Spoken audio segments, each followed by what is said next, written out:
डाला? शैतान ने? किसने डाला? कई बार आप फ्रस्ट्रेट हो जाते हैं परमेश्वर से, आप खींच जाते हैं खुदाबंद से कि प्रभु ये देख सामने रास्ता है, ये देख,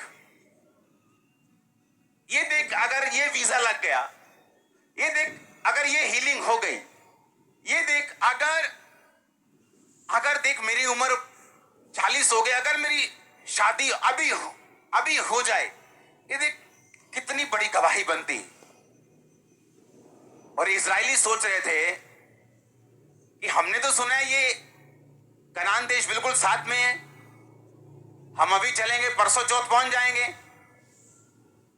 लेकिन परमेश्वर ने उनके दिल दिमागों पर कब्जा किया, 20 लाख लोगों के दिमाग पे कब्जा किया और उनको जंगल के मार्ग से ले गया। किसी का दिमाग में नहीं आया कि हम गलत रास्ते जा रहे हैं, किसी का नेविगेशन काम नहीं किया।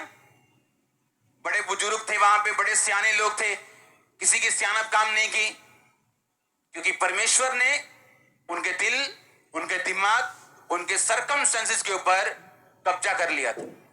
जिस दिन आप परमेश्वर को अपना जीवन देते हैं और पूरी तरह से तन मन से आप प्रभु के हो जाते हैं, आप पाप छोड़ देते हैं, बपतिस्मा लेते हैं, खुदाबंद के साथ प्योरली साफ और शुद्ध दिल से आप चलना शुरू करते हैं।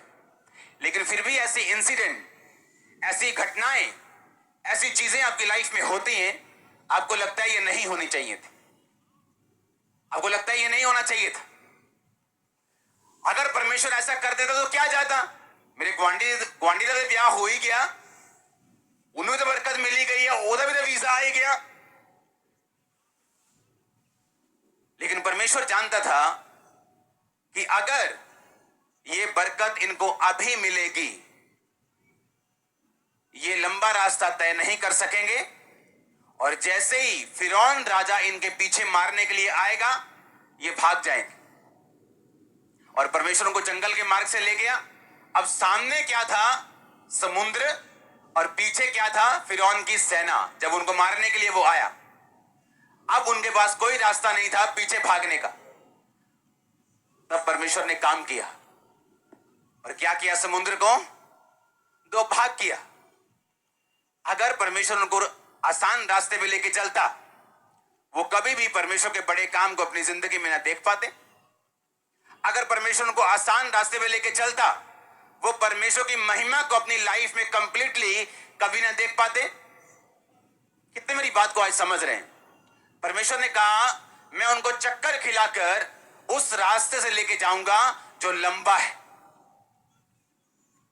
क्रिश्चियनिटी में अगर ऐसे दिन नहीं आए जब आपको फ्रस्ट्रेशन होती कि ऐसा क्यों हो रहा है, ये मेरी लाइफ के साथ ऐसा क्यों हो रहा है, ये मेरी चर्च के साथ ऐसा क्यों हो रहा है। हर चर्च की अलग अलग कहानी। अमेरिका में एक चर्च थी, वो चर्च बहुत जल्दी ग्रो हुई, बढ़ती गई बढ़ती गई बढ़ती गई, और वो टेंट में चर्च लगाते थे। और उस चर्च की टेस्टिमनी है कि जब भी वो कोई जगह देखने के लिए जाते थे और जगह लेते थे, वो जगह में हमेशा गड़बड़ निकलती थी, और हमेशा उनको पैसे वापस लेने पड़ते थे, उनका सौदा कैंसिल होता था हमेशा, जब भी उन्होंने कुछ करना।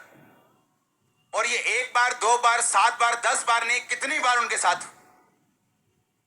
और वो चर्च बढ़ती बढ़ती बढ़ती परमेश्वर ने इतनी बढ़ा दी कि वो दुनिया की सबसे बड़ी टेंट चर्च बन गई। हमारी चर्च से पहले की बात है, अभी हमारी, हालेलुया। लेकिन हमारी चर्च का ये टेस्टिमनी नहीं, हम जहां भी ले रहे हैं खुदावंद की ग्रेस, मेरी अलग टेस्टिमनी। आप समझ रहे मेरी बात को? हर एक व्यक्ति की टेस्टिमनी अलग है, हर एक बंदे की लाइफ में टेस्टिमनी अलग है। हर एक व्यक्ति की लाइफ में ये सीजन आता है, ये टाइम आता है जब उसको फ्रस्ट्रेशन फील होती कि मेरे साथ ये ऐसा क्यों हो रहा है। मैं पूरा ध्यान लगा रहा हूं इस चीज के ऊपर, सब कुछ सही कर रहा हूं, लेकिन ऐसा क्यों? आप नहीं जानते, परमेश्वर आपको बचाना चाहता है। उसकी लाइफ, आपकी लाइफ के लिए उसका प्लान बड़ा है, जो अभी आप अपनी इन आंखों से और इस समझ से नहीं देख पा रहे। और जब इजरायली आगे बढ़े, लाल समुद्र के पास खड़े हुए, तो उनको मालूम हुआ कि परमेश्वर उनके डर से उनको टेम्परेरी निजात नहीं देना चाहता था। अगर वो फिलिस्तियों के मार्ग से चले जाते तो फिरौन उनका पीछा ना करता, अगर करता तो उनके पास इतनी ताकत नहीं थी वो उसे मार सकते।